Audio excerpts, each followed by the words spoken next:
think for yourself. You have the predetermined, pre-approved talking points that you just regurgitate.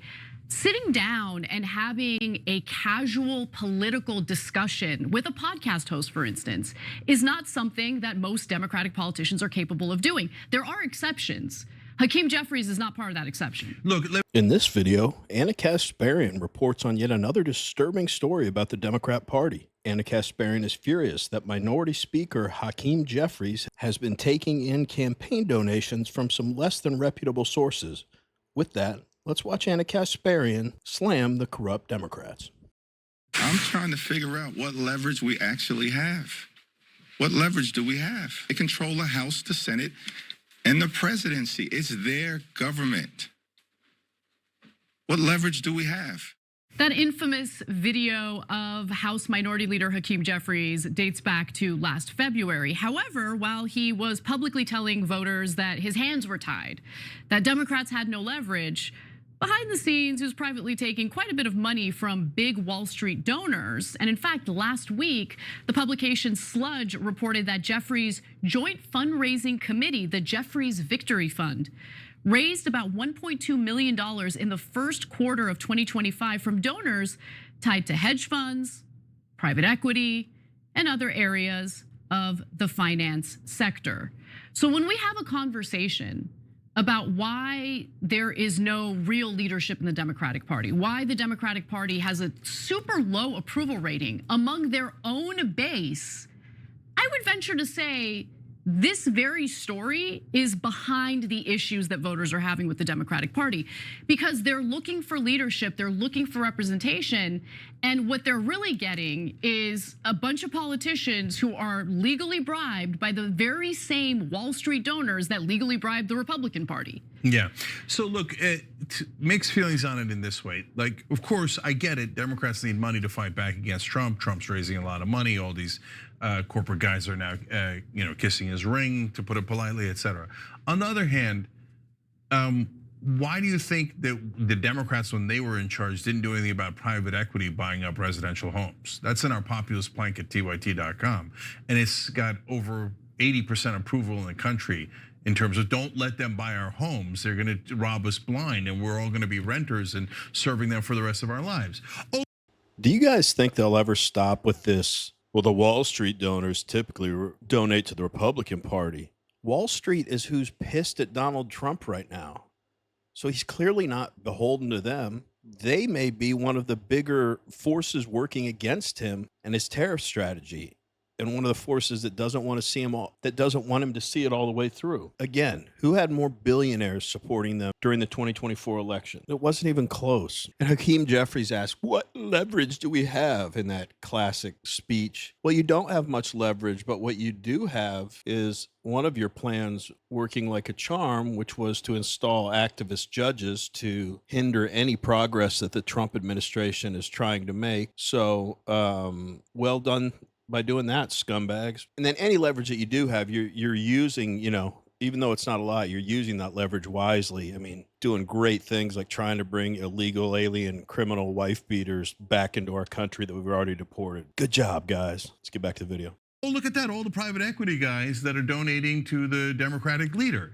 And look, mainstream media ignores this giant iceberg that we've now, not that we're gonna hit, that we've already hit, and the ship is sinking, as the Democrats say, there was nothing we could do, there was nothing we could do, right? And this great quote, what leverage do we have? But that's the same thing they said when they were in charge. And they're like, but we only have the House, the Senate, and the White House, and on the other side is a parliamentarian. Yeah. What leverage do we have? I know. Oh, come on, so come look, on, I want to dispel the notion that the Democratic Party needs this money to fight Trump. That's complete and utter BS. In the last election, Democrats had way more campaign cash than Trump did. And they failed miserably. You wanna know why? Because the interests of the donors are counter to the interests of the Democratic voters. It's that simple. So that money comes with strings attached. And those strings The voters want nothing to do with those strings. You get what I'm saying? Of course, Hillary also significantly outraised Donald Trump, and she also lost. And by the way, there's another mistake that they make that's not related to this story, which is, but what are you raising the money for? To buy ads in media? How about you just go into media, into the content instead of the ads, and do your talking yourself? Oh no, I can't. I only have corporate talking points fed to me by the donors, so I don't know how to talk to humans. Well, then that's a double problem that the donors are creating. Well, they're not, by the way, Cenk, I mean, the Democratic Party, or at least the politicians within the Democratic Party, are still operating in this 1990s era of scripted talking points. You are a robot. You do not think for yourself. You have the, predetermined, pre-approved talking points that you just regurgitate. Sitting down and having... If you like watching videos like this one, like and subscribe. We'd really appreciate it. Let's get back to the video.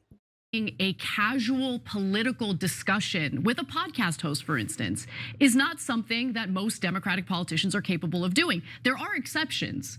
Hakeem Jeffries is not part of that exception. Look, let me just make it, and I feel bad doing this because it's Rogan, it's not one of us on the left, etc.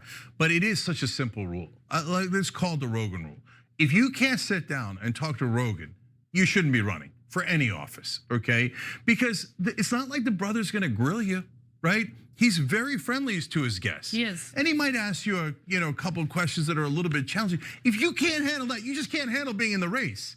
I don't give a goddamn how much money you raised. If you can't have a human conversation, you shouldn't run. Yeah. These are not complicated things to figure out. So let's talk a little bit about the donors themselves and where Hakeem Jeffries is raising this money from.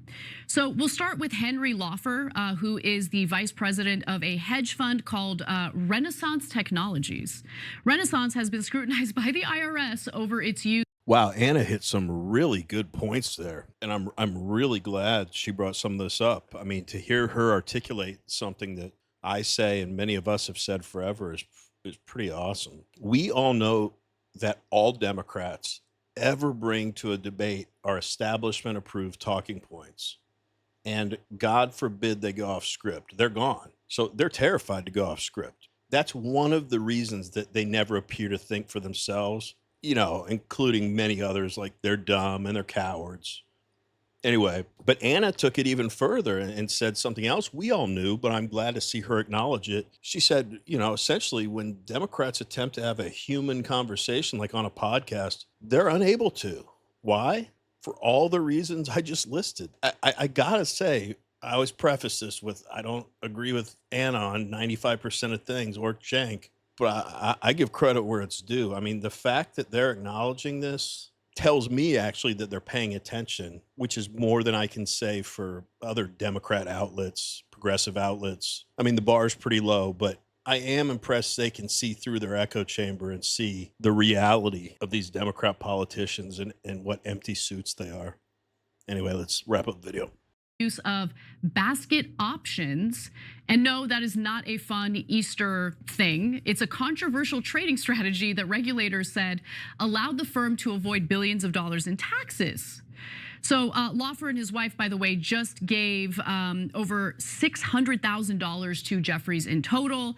Then there's Stephen Ratner. You might have heard of him. He serves as the chairman of an investment firm known as Willett Advisors. So Ratner previously settled a case with the SEC, Securities and Exchange Commission, over allegations that he paid kickbacks to win investments from New York's pension fund, paying $6.2 million in penalties. So these are really, stand-up American citizens. He also donated $100,000 to Jeffries, and the list goes on. But for the sake of time, we'll end with Robert Goodman of Bessemer Ventures Partners.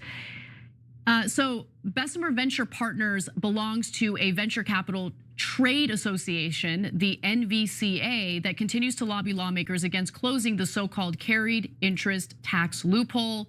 And he donated just shy of $63,000 to Jeffries. But not all of Jeffries' donors were from the finance industry or financial industry. He also got $44,000 from Mehdi Al-Hassani, who is a manager over at Palantir Technologies. Yeah, it's Democrats are so greedy and money grubbing. They will say anything and then do the opposite behind the American people's back, because all they care about, how many times have I said it on here? All they care about is money and power. But we want to hear from you. What do you guys think about this conversation about Hakeem Jeffries between Cenk and Anna? Let us know in the comments. Anyway, as always, really appreciate you watching, and we will see you on the next one.